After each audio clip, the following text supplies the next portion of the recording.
여러분 안녕하세요. 순장 노원택입니다. 오늘도 비대면서 모임을 진행하도록 하겠습니다. 네, 기도하겠습니다. 잠시 이게 왜 켜졌죠? 네, 주님 감사합니다. 오늘도 이렇게 비대면서 모임 진행합니다. 하나님의 은혜로서 많은 은혜 주시옵소서 감사드립니다. 예수님의 이름으로 기도드립니다. 아멘. 자, 오늘은 이제 하나님의 뜻대로 하는 근심이고요. 39가 고린도후서 7장 1절에서 16절 진행하도록 하겠습니다. 네, 오늘은 보시면 이제 아까 틀려드렸던 건데 오늘 교훈이라는 게 들어가 있습니다. 병원 아니에요? 아니죠. 별건 아닌 거 아니라 주제죠. 미쳤나봐. 네, 81쪽을 읽고 진행해 주시면 되겠습니다. 저는 이제 가장 인상 깊었던 부분이 바로 하나님의 뜻대로 하는 근심은 그리스도인이라면 한 번쯤은 해보았어요. 아니 어쩌면 우리 평생의 신앙의 여정 속에 있어야 할 근심일지도 모릅니다. 라는 이 부분이었어요. 근데 이제 아마 하나님의 뜻대로 하는 근심이다 보니까 여러분들께서 이게 읽으시면서 이제 배우시겠지만 왜 하나님의 뭐라는 거야? 하나님의 뜻대로 하는 근심일까라고 생각하셨을 거예요. 근데 여러분들께서 필요한 내용이다 보니까 이제 제가 넣어서 봤어요. 이제 오늘 배우면서 이제 여러분들께서 이래서 그렇구나라고 깨달으실 거라고 저는 생각합니다. 네, 오늘 본문 해설이 좀 있습니다. 좀 길어질 것 같아서 간단히 설명드릴게요. 일단 오늘 본문은 어떤 내용이냐면 고린도 교회가 불의함으로 인하여 시작이 됩니다. 근데 바울은 이걸 알았기 때문에 불의함을 책망하고 처리하라는 내용의 주제로서 편지를 씁니다. 그리고 이걸 받아들인 고린도 교인들은 회개하고 순종함으로써 이제 교회의 깨끗함을 다시 회복하죠. 그거를 방문해서 디도가 보고 바울에게 다시 보고하라고 합니다. 그래서 바울이 디도의 말을 듣고 고린도 교회에 대한 신뢰를 깨닫고 정말 기뻐하는 내용이 알게 된다는 거예요. 그렇다면 여러분들께 물어보고 싶어요. 하나님의 뜻대로 하는 근심이라는 게 무엇이냐? 바로 무엇이냐? 하나님의 뜻대로 살지 못한 것, 즉 그에 반대되는 죄로서 살아간 것, 죄 안에서 살아갔던 그 안에 있는 그 근심들을 말하는 거죠. 즉 통해하는 마음입니다. 앞으로 어떻게 하나님의 뜻대로 살아가는 것이 맞는 걸까요?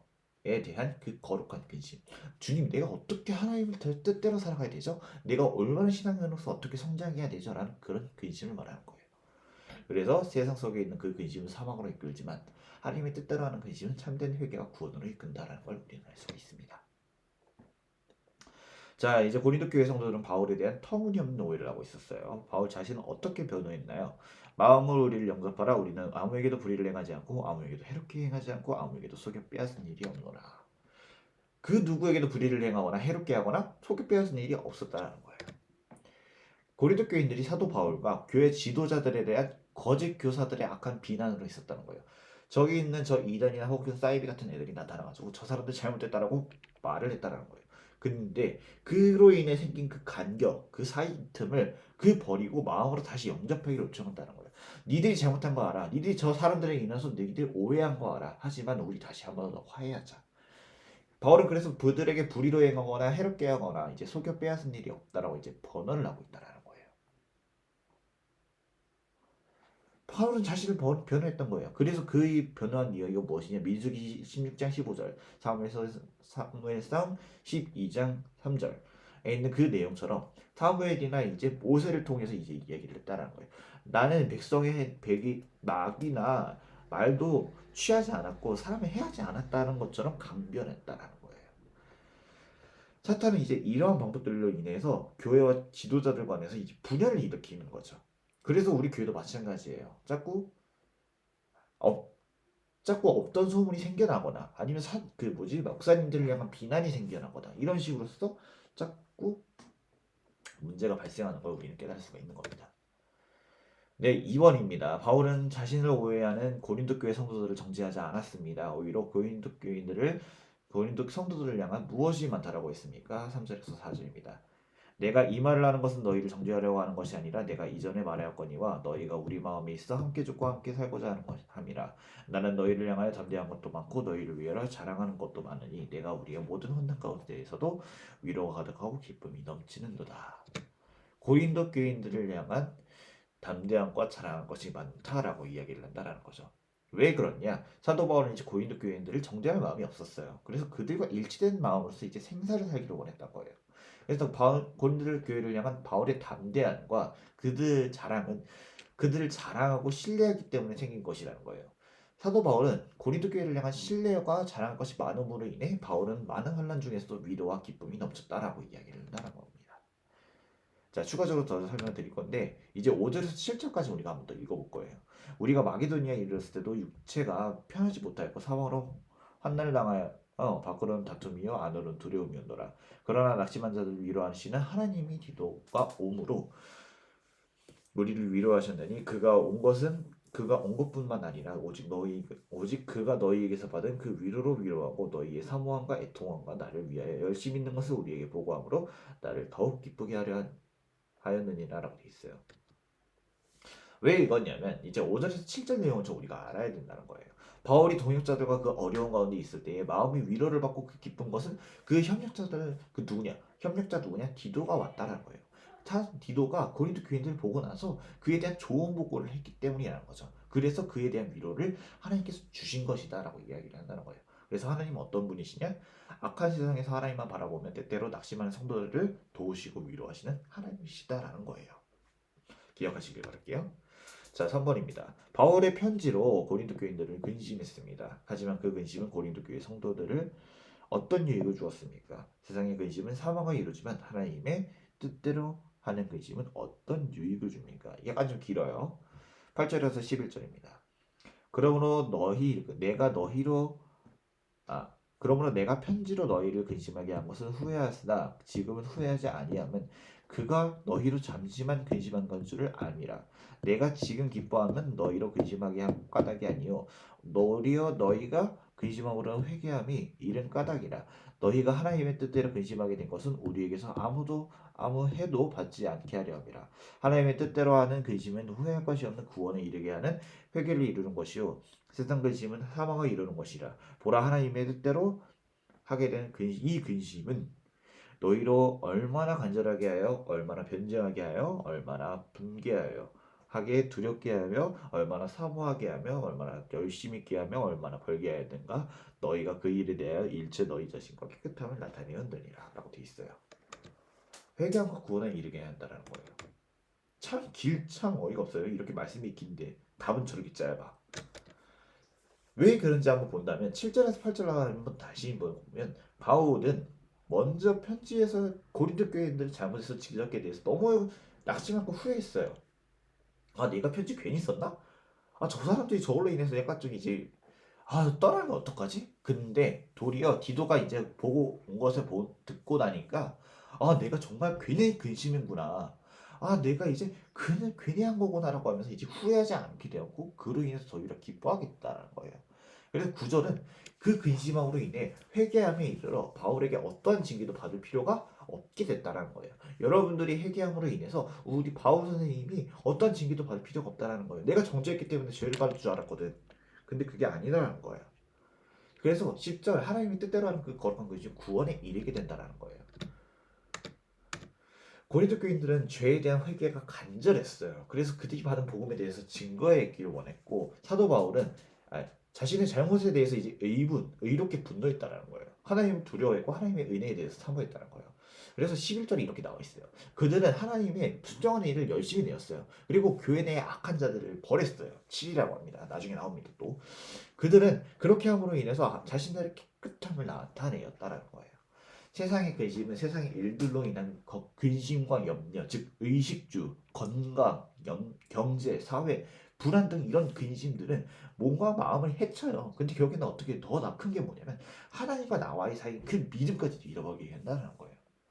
그 염려와 근심은 근본적으로 하나님을 믿지 않는 불신앙의 문제이고 하나님을 믿는 자는 이러한 근심을 버려야 된다는 게 오늘의 주제인 겁니다. 4번입니다. 바울의 편지를 쓴 목적은 우리와 너희의 관계를 회복하기 때문이었습니다. 바울의 편지로 말미암아 어떤 관계를 회복함이 일어났습니까?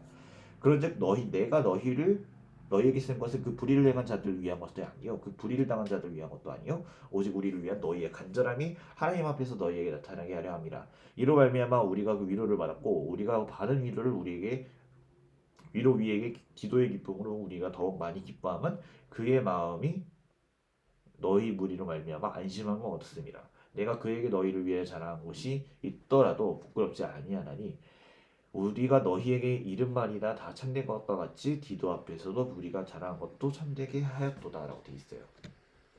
고린도 교인들을 회개와 사도 바울의 위로마음을 통해 서로에 대한 신뢰가 회복됐다는 거예요. 12절에 이렇게 나와 있죠. 네. 사도 바울의 편지가 이제 고린도 교회의 불의를 책망하는 내용이었어요. 하지만 근본적으로 이제 지도를 따르고자 하는 진실함과 간절함을 확인하게 되는 그런 도구가 돼요.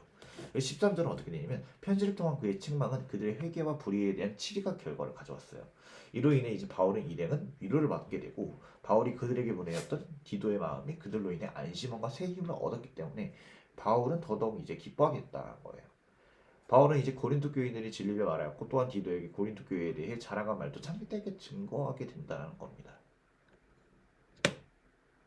자, 마지막 말입니다.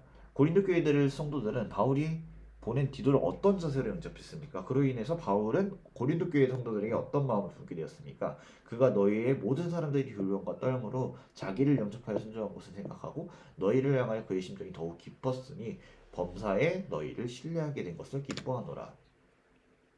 첫 번째 질문에서는 디도를 두려운 마음과 떨림으로 영접하고 순종했어요. 그래서 바울이 결국엔 어떻게 되냐면 그 성도들에게 더 큰 은혜를 갖고 큰 신뢰와 기뻐하게 됩니다.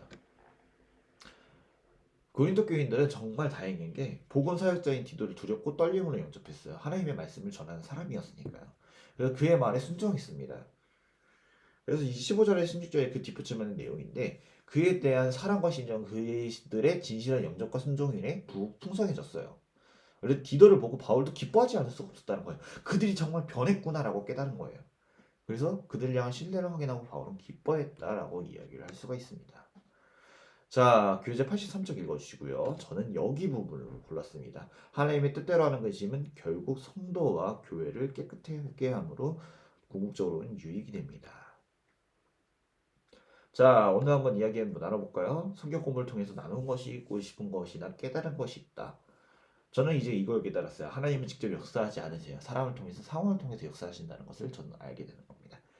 사도 바울이 디도를 통해서 그걸 알게 된 것처럼 그 디도라는 바울 사역자로 인해서 결국에는 고린도 교회나 그리고 바울도 역시 변화됐다는 것을.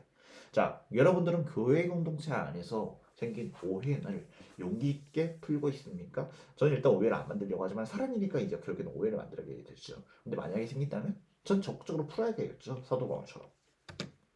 자, 나누기 진행하도록 할게요. 우리는 어떤 경우에 근심하고 그 근심을 다스리는 나만의 방법.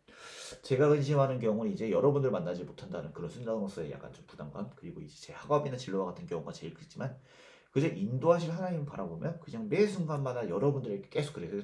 단톡방에 자꾸 올리잖아요, 뭔가. 여러분들과의 소통을 하기 위해서 계속 노력하는 거다라고 생각하시면 돼요. 여러분들이 이제 다른 사람의 위로를 받고 용기를 얻은 적이 있습니까? 반대의 경우는 있습니까? 저는 이제 가끔씩 삼순원들의 이제 글을 읽을 때 참 많은 위로를 받게 돼요. 아, 주님께서 이렇게 나에게 참 위로를 주시는구나. 점점 달라지는 우리의 아이들을 보면서 깨닫게 해주시는 것 같아요. 그리고 교회 사람들과의 대화도 역시 더불어 용기와 위로를 얻게 되는 거죠. 만약에 제 위로와 용기를 준 사람이 있는지, 제가 만약에 나한테 준 사람이 있는지 없는지를 모르겠어요. 있으면 뭐 감사해야겠죠. 자, 오늘 달라지는 부분 마지막 7번째입니다. 7번째입니다. 미쳤나봐. 자, 하나님의 뜻대로 하는 근심은 자기의 죄를 깨닫고 통회하는, 그리고 어떻게 하면 하나님의 뜻대로 살 수 있을까 하는 근심입니다. 이런 근심은 회개와 구원에 이르게 하기 때문에 우리가 마땅히 해야 할 유익한 근심입니다. 시편 34절 18절에는 이렇게 나와 있죠. 여호와는 마음이 상한 자를 가까이 하시고 중심으로 통회하는 자를 구원하시는도다. 두 번째, 교회 내에 불의한 일이 있을 때 못 보채 넘어가는 게 아니라 잘못된 부분에 대해서 권면하고 치리하고 바로 잡아야 된다고 합니다. 미안합니다. 어딨죠? 네. 그리고 또한 내가 교회로부터 권면과 치리를 받아야 될 상황이라면 겸손하게 받아들이고 순종해야 합니다. 이것이 건강한 교회의 공동체를 위한 일이기 때문입니다. 라고 이렇게 배웠습니다. 네, 이상 여기서 20회분 모두 다 마치도록 하겠습니다. 여러분들을 향한 하나님의 그 상황, 그리고 그 여러분들의 그 근심은 오로지 하나님의 뜻대로 하는 근심만 있기를 바랄게요. 기도하겠습니다. 주님 감사합니다. 사랑과 은혜가 충만하신 하나님의 은혜로 오늘도 이렇게 수미임을 마무리 짓습니다. 사랑하신 하나님의 은혜로 우리가 더더욱더 주님께 나아가며 한 주간도 우리 서로 소통하는 우리 선생이 될 수 있도록 도와주시옵소서. 감사드립니다. 이 모든 말씀 예수님의 이름으로 기도드립니다. 아멘. 여러분 다음에 만나요. 안녕.